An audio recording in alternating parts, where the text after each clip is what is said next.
99.9 Punk World Radio FM. We're live. We have a legendary Vancouver-based punk rock band. These guys have been doing their thing since 1982. That's right. I didn't stutter. Since the early 80s, these guys have been tearing up the punk rock scene for decades upon decades. We got Death Sentence right here on 99.9 FM. How are you guys doing tonight all the way out there in British Columbia? Awesome. Doing great. The best. I got to say, man, like I told you guys before we went live here, huge fan of you guys. Love what you guys have done for so many years. Thank you so much for a bit of your time, man. I'm literally being graced by punk rock royalty right here. Thank you so much. But I do know you. Well, hey, man, you guys, there's a lot of punk rock bands that haven't survived this many years, man. So, I mean, you guys have been doing your thing, man. So you guys definitely deserve all the cred that you guys currently are getting. Cheers, man. Yes. But I know you guys are busy individuals, so I'm not going to take you away too long. But taking you back to the year 1984, I'm going to jump just head first right into this. You guys entered Battle of the Bands, but unfortunately lost and took your second place earnings and went on to record the iconic LP titled Not a Pretty Sight. Can you tell us the story behind that night at the Battle of the Bands, and of course, what ultimately inspired this amazing record? Well, I mean, do you want us to start before the riot or after the riot? Honestly, definitely before, if you guys don't mind telling the story, because I've read articles, man, and it got pretty freaking wild that night. Well, I think all I can say is we fucking tore the place apart musically, and then when it was announced that Death Sentence didn't win, the fucking audience tore the place apart. And then, throughout it, then a fucking cool punk rock album was created. And I think, through some of the rage. Yeah. What would you say, Sid? Absolutely. Yeah. I actually wasn't at that particular show. I was living in Manhattan. But Jim was there. I think, Jim, you can kind of explain it a bit better. I was I think I explained it. I don't think there's much else to say. It was a kick-ass show. We were definitely the audience favorites, at least in my mind. And then, the audience showed their displeasure in punk rock fashion. We've actually still got the program from that Battle of the Bands. I was looking through the box of like memorabilia from over the years, and I was like leafing through it, and it's just totally awesome.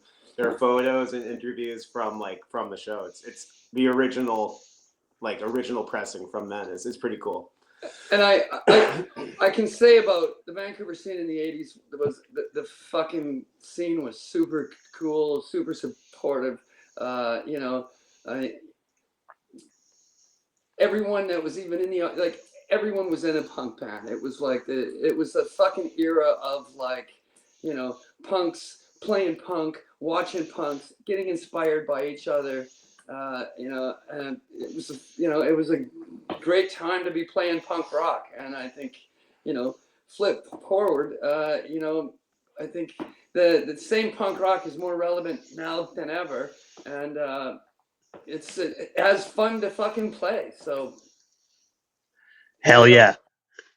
And before we move off the riots, man, I have to ask. So obviously, as we all know, the riots got started because Death Sentence didn't win. So the fans decided that venue is going to have a Death Sentence there that night. But with that being said, man, how long did those riots last? Did they just tear the roof off the place literally and just leave, or was this an all night rager by all these fans?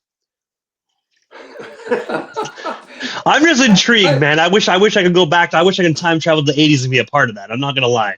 That sounds like absolute chaos. I would say in general, punk rock shows you'd leave and the place would look like a riot, even on your calmest night. So I mean, it's punk rock was pretty rowdy back then, and so you kind of just expected that was kind of part of, in a way, it was part of our audience participation to, not be hanging on the wall, to be jumping off the walls, to be jumping off the stage, to be, it was there was no moat You know, it's like how they put the moat in every bar to keep everybody away. I mean, half the time, half the audience would be up on stage with you. Your mics would be kicked off. Someone would be putting them back. It was, you know, audience participation and stage diving, and it's like that was part of it, right? And it's like if you know someone knocked your guitar to your hand, you know, you'd kind of like kick them back in the audience and continue. It wasn't even anything to really get bothered about. It was just part of it, you know. Sometimes you would use your as a bass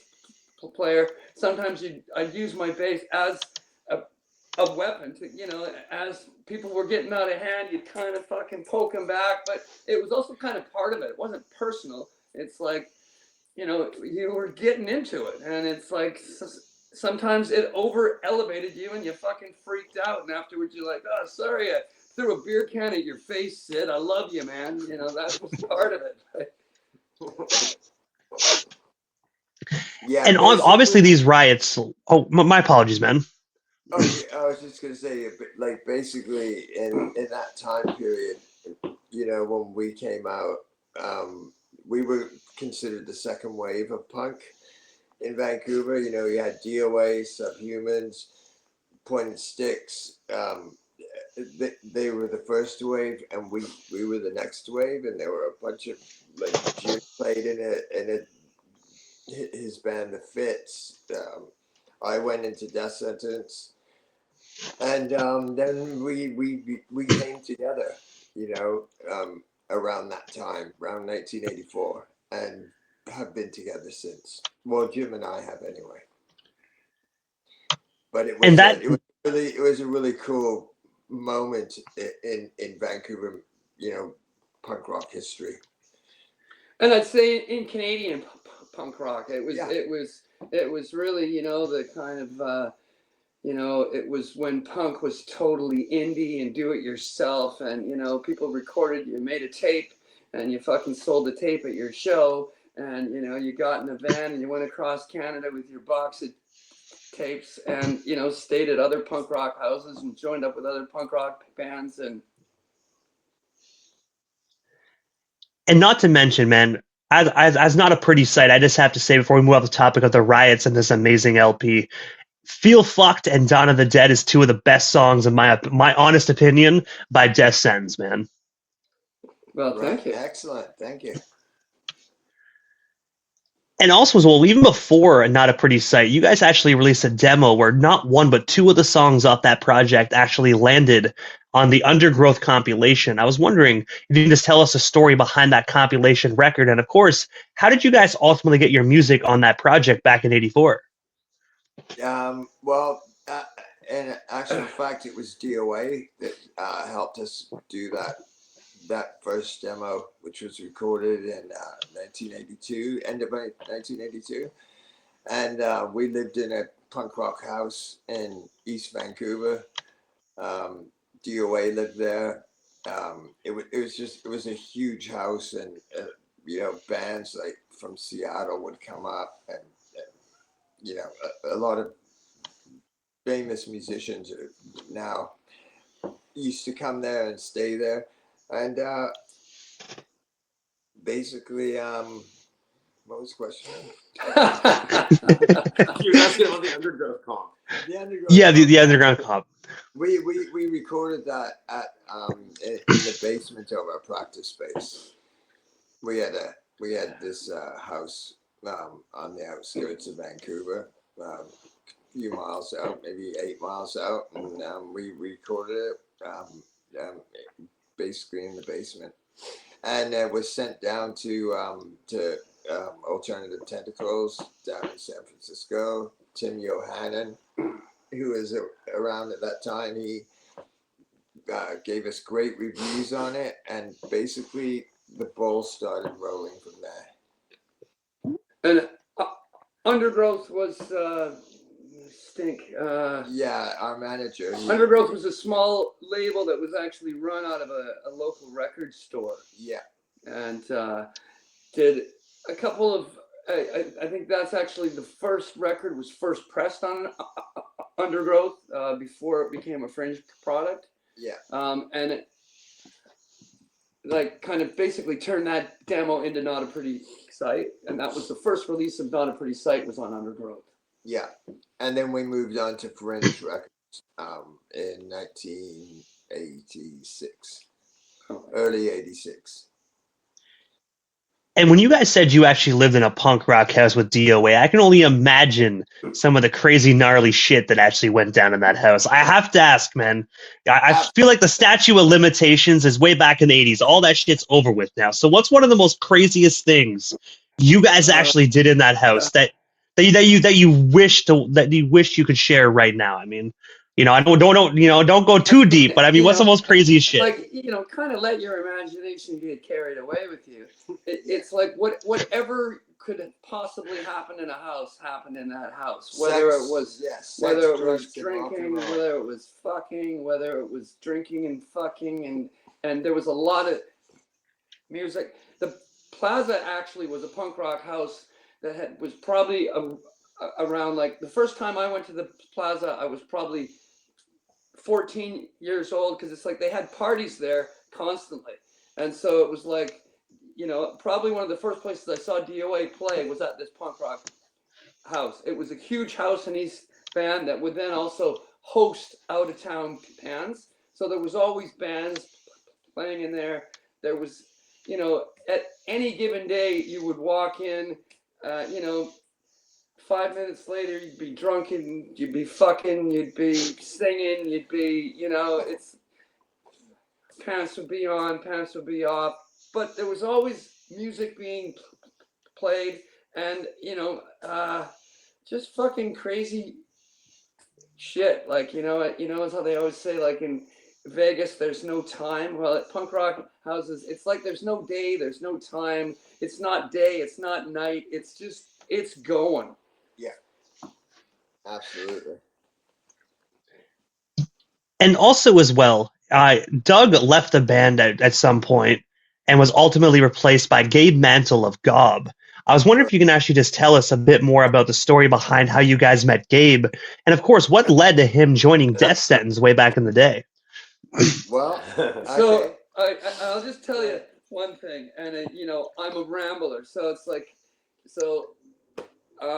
Gabe's brother introduced us to Gabe, and it's like Sid and I auditioned him like punk rock, I don't know, like for hours until his hands were bleeding, and he was like, my hands hurt, and Sid especially, it's like, it just was like, you want to play in Death Sentence, keep playing. It was like an endurance test. I was like, how much abuse will you be put up with?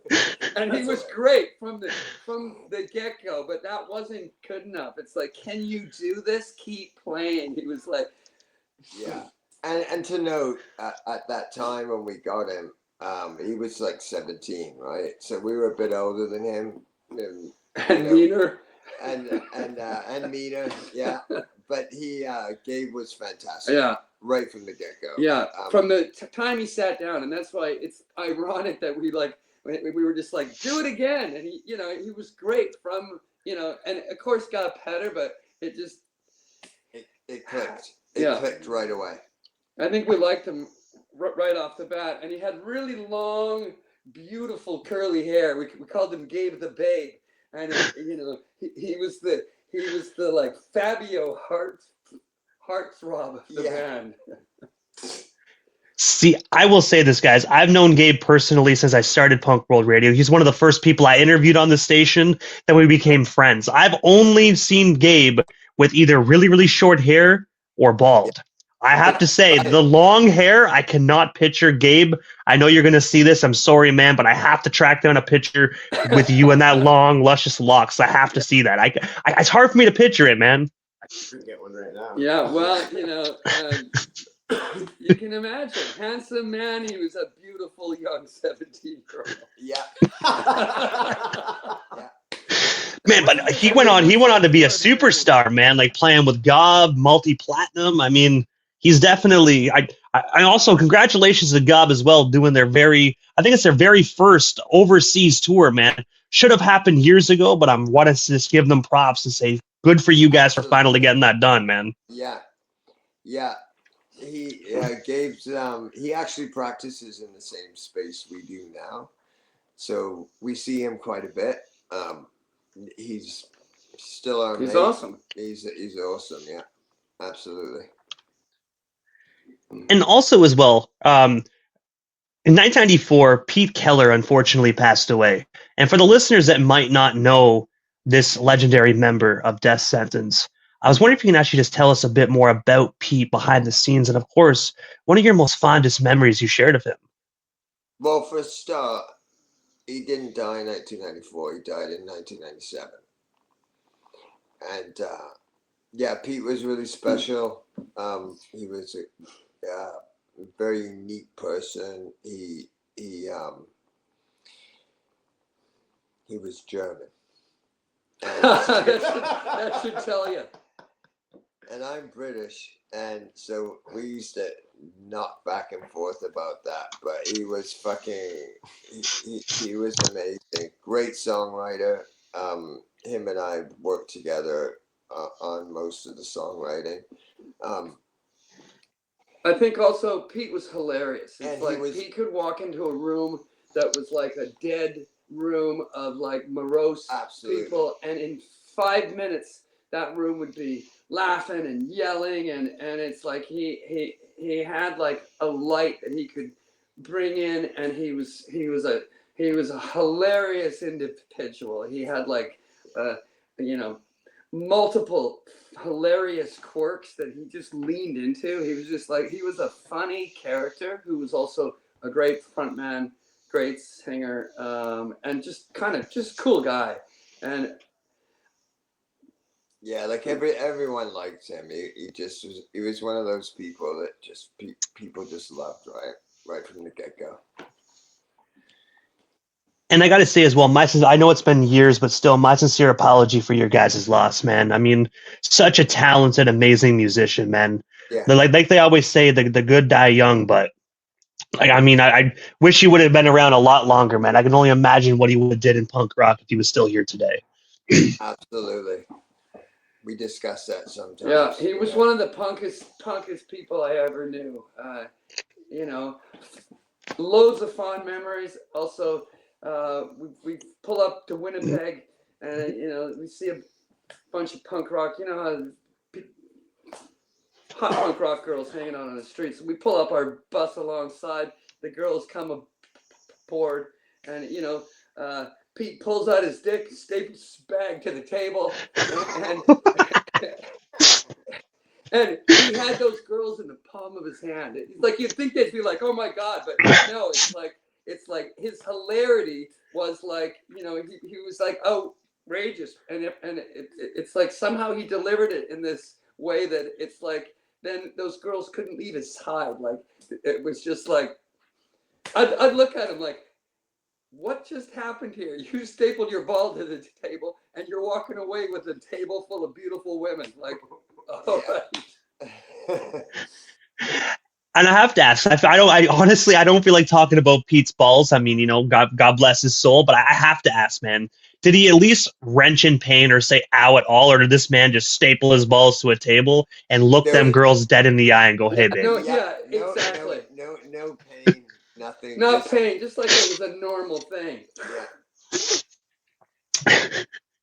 Right after hearing that, it kind of reminds me of one of my friends from back in the day, one of my old party friends. He used to actually be able to hoop his nuts up in his gut and be like, kick me in the balls. If you can make me drop, I'll pay you $50.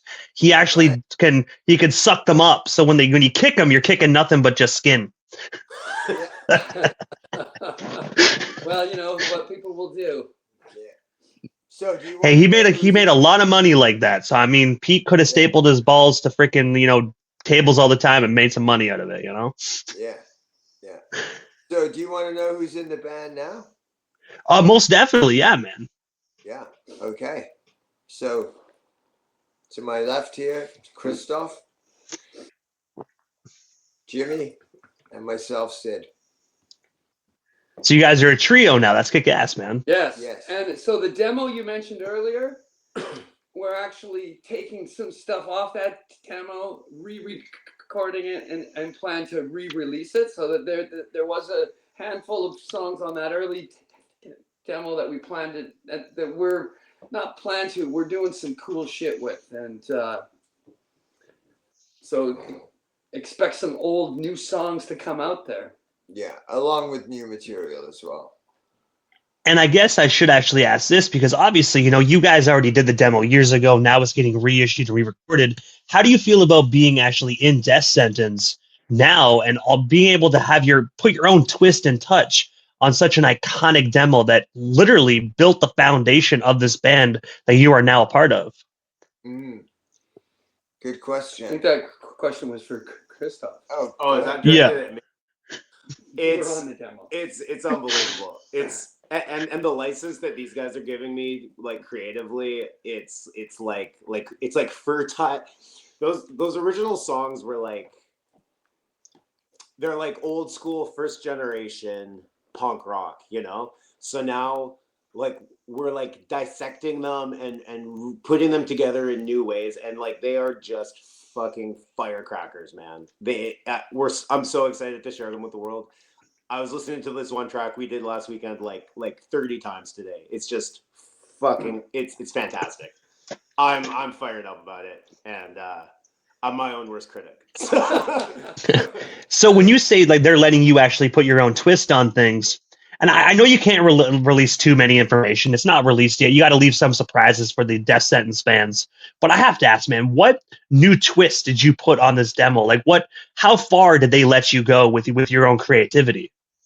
Well, what I do is like I listen to the original material, and then in my basement I just kind of record like a version of it, just with ideas that I'm inspired by, and then I present it to them, and then we like take or leave what we all, we jam it out in the room, and it evolves from there. It's like a totally like living, breathing experience, right? It's like organic, it's alive. And even right up until the time that we record it, things are changing, and that's the beauty of it. Yeah. So it's like really like the three of us are just like breathing life into these old songs that are already so alive. So it's just fucking awesome. And I would kind of add, I think, this kind of powerhouse, we're kind of doing that to everything that we attack. So it's like breathing new life into it to also, it's like we can't time machine the 80s, but it's like it's like kind of give the feel for it, which actually takes breathing new life in, not just replicating what was already done. Because I think we're kind of putting the kind of power and fury from that time period and doing it in this powerhouse. So it's like taking that stuff but delivering it in the hardest way possible to kind of, I think it's also, for me, it's my love of 80s punk rock and punk rock in general. So it's to deliver it in the way that is like, is a real, like, just fucking punch in the face of, it's like, here it fucking comes, man. Watch the fuck out. Yeah. I'll add to that a little bit is that the relevancy of the songs. We wrote these, a lot of them back in the 80s during the Reagan years. What we find today is we find the world in a fucking bigger mess than it's ever been. And the songs that we did and sang about back then, I mean, I believe they're more relevant today than they even were when we wrote them. And also, you guys have actually became a Jack Skate Team function mainstay. I was wondering if you can actually just tell us a bit more about being able to be a part of that phenomenal skate team function each and every year, because I mean, it's such an incredible event out there on the West Coast. Yeah. Well, I'm the only one in the band that's a Jack. I've been on the team since the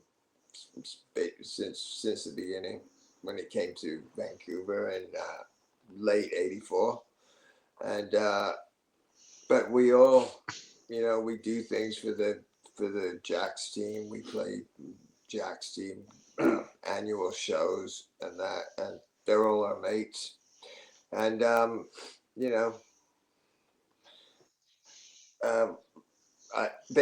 I quit skating about a year and a bit ago. So, I think I've done everything I need to do on that end. But, the team still goes on. and there's more people, the younger guys that are coming on the team, and not much has changed really. And of course, as we all know, you guys have witnessed many different changes throughout the punk rock community, from the early '80s to the '90s, the 2000s, 2010s, and now to 2025.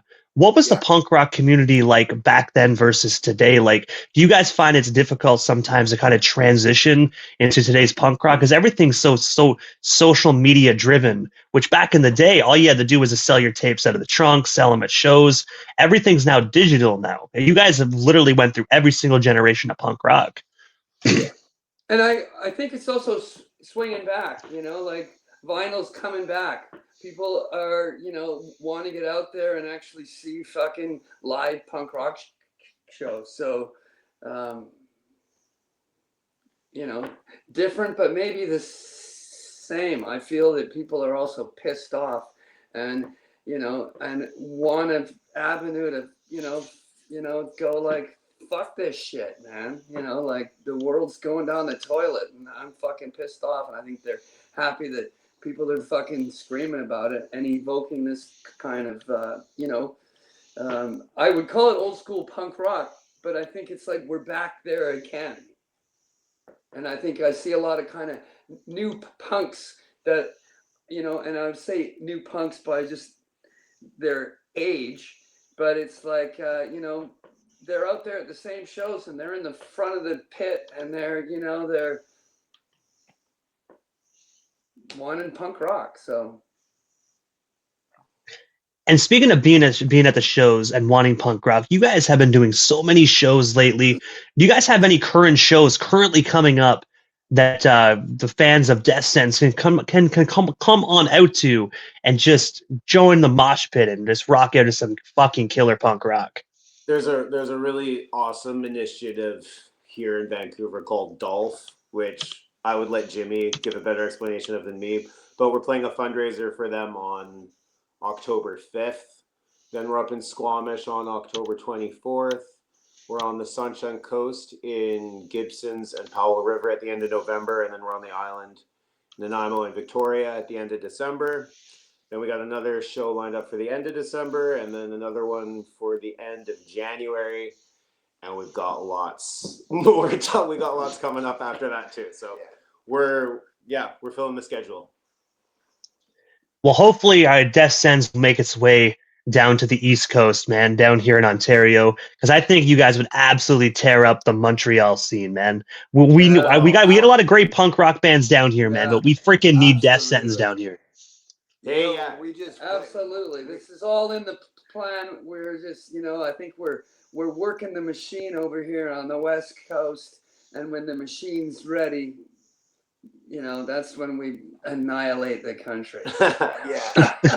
we just played with you would know this band, the Ripcords from Montreal.